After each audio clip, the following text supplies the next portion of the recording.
Hello student, चलते हैं question 2 की तरफ। क्वेश्चन 2 कह रहा है write down the decimal expansion of those rational number in question 1 above which having the terminating decimal expansion. ठीक है, तो यहाँ पर क्या है, क्वेश्चन 1 में जो हम लोगों के पास वैल्यूज़ आई दी हुई थी और उन वैल्यूज़ को जब हमने सबसे पहले क्या किया था, उन वैल्यूज़ को हम क्वेश्चन 1 के बारे में बात कर रहे हैं। अभी हम क्वेश्चन 1 में पहला क्वेश्चन यही था 13/3125।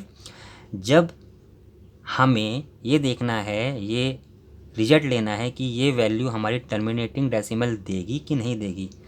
तो हम लोगों ने क्या किया था, सबसे पहला स्टेप क्या था, पहला स्टेप था कि पहले हम देखें कि न्यूमरेटर और डिनोमिनेटर डिविजिबल फॉर्म में हैं कि नहीं हैं। अगर हैं तो सबसे पहले डिवाइड करो, उनकी सिंपलेस्ट फॉर्म में लेके आओ या उनकी लोएस्ट फॉर्म में लेके आओ।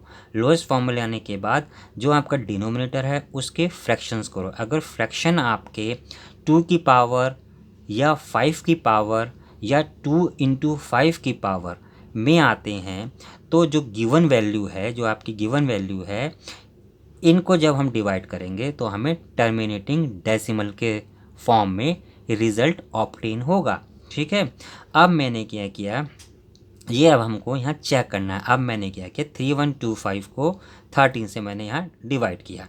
अब 13 ऐसे तो डिवाइड होगा नहीं, ठीक है, ये 3125 है, ये 13 है, तो मैंने डेसिमल लगाया, ज़ीरो इंक्रीज़ किया। ठीक है, नहीं गया क्योंकि 130 हुआ, 3125 से नहीं जाएगा। फिर मैंने यहाँ पे ज़ीरो इंक्रीज़ किया, यहाँ ज़ीरो इंक्रीज़ किया, तो मेरे पास हुआ 1300। अभी भी नहीं जाएगा, इसलिए मैंने फिर ज़ीरो लगाया और यहाँ ज़ीरो को पुट किया, तो मेरे पास आ गया ये 13,000 आने पर ये वैल्यू मेरी जो है अब इजीली चले जाएगी। ठीक है, तो 3125 को मैंने 4 से मल्टीप्लाई किया तो मेरे पास 12,500 आया। मैंने इसको सब्सट्रैक्ट किया तो मेरे पास वैल्यू आई 500।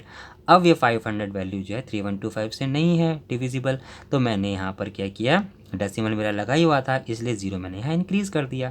अब 3125 को 1 से मल्टीप्लाई किया तो मेरे पास आया 3125।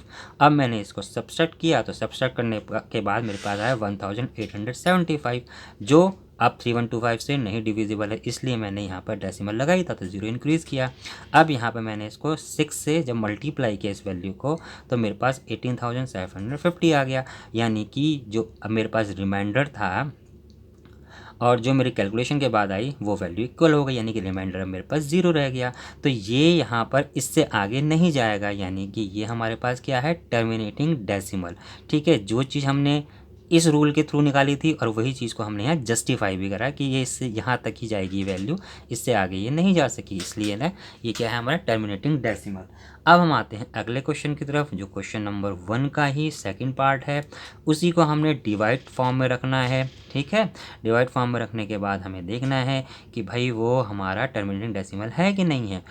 पिछले वाले क्वेश्चन में हमने ये तो कंफर्म कर दिया था, ये प्रूफ कर दिया था कि टर्मिनेटिंग डेसिमल है, क्योंकि इसकी वैल्यू हमारे 2 की पावर 3 के फॉर्म में आई थी, इसलिए टर्मिनेटिंग डेसिमल है। अब हमें इसे यहाँ पे जस्टिफाई करना है, तो ये हमारा 88 हो गया, ये हमारा 17 हो गया। अब 8 को हमने जब डिवाइड किया था 2.125 आया, यहाँ 125 आने के बाद आप देखेंगे रिमाइंडर ज़ीरो आया।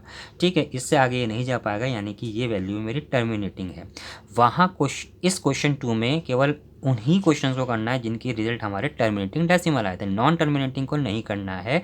लेकिन मैंने यहाँ पर एक कर दिया है क्वेश्चन 3, जिसका रिजल्ट मुझे पता था 5 इंटू 7 इंटू 13 आया था जब मैंने इनके फ्रैक्शन किए थे 455 के। ठीक है ना, अब नॉन टर्मिनेटिंग तो मुझे ये भी तो चेक करना है भाई कि मैं सही चल रहा हूँ कि नहीं चल रहा हूँ। तो ये केवल एक तरीके से इन क्वेश्चनों का ही मैंने एक क्रॉस क्वेश्चन किया कि 455 को जब मैं 64 से करता हूँ डिवाइड, ठीक है, तो मेरी वैल्यू क्या आती है, मैं देखता हूँ कि नॉन टर्मिनेटिंग आ रही कि नहीं आ रही। बिल्कुल नॉन टर्मिनेटिंग आ रही है साहब, और 140659 कंटिन्यूस चलते चले जा रहा है। ठीक है, तो ये एक तरीके से प्रूफ भी हो गया। ठीक, अब हम क्वेश्चन 4 की तरफ चलते हैं, जहाँ 15/1600 है। स्टेप 1 के अकॉर्डिंग सबसे पहले मुझे इनकी लोएस्ट फॉर्म लेनी है। लोएस्ट फॉर्म जो मैंने काटा तो लोएस्ट फॉर्म में मेरे को 3/320 मिला। अब मैंने 320 के फ्रैक्शंस किए तो जो 2 की पावर 6 और 5 की पावर 1 की फॉर्म में आए, जिसका मतलब हुआ कि ये टर्मिनेटिंग रिजल्ट देंगे। आज जब हम इनको डिवाइड करेंगे तो मैंने यहाँ डिवाइड करके चेक किया, तो ये मेरे पास जो वैल्यू आई वो आपकी 0.0093755 आने पर रिमाइंडर जब मैंने यहाँ देखा रिमाइंडर 0 आ गया, तो इसका मतलब अभी आगे डिविजिबल नहीं हो सकता। दैट मीन कि ये भी आपका एक टर्मिनेटिंग आंसर हो गया। ठीक है, तो इस तरीके से हमने यहाँ 4 क्वेश्चन कर लिए हैं। आगे इन क्वेश्चन को बढ़ाते हुए चलते हैं।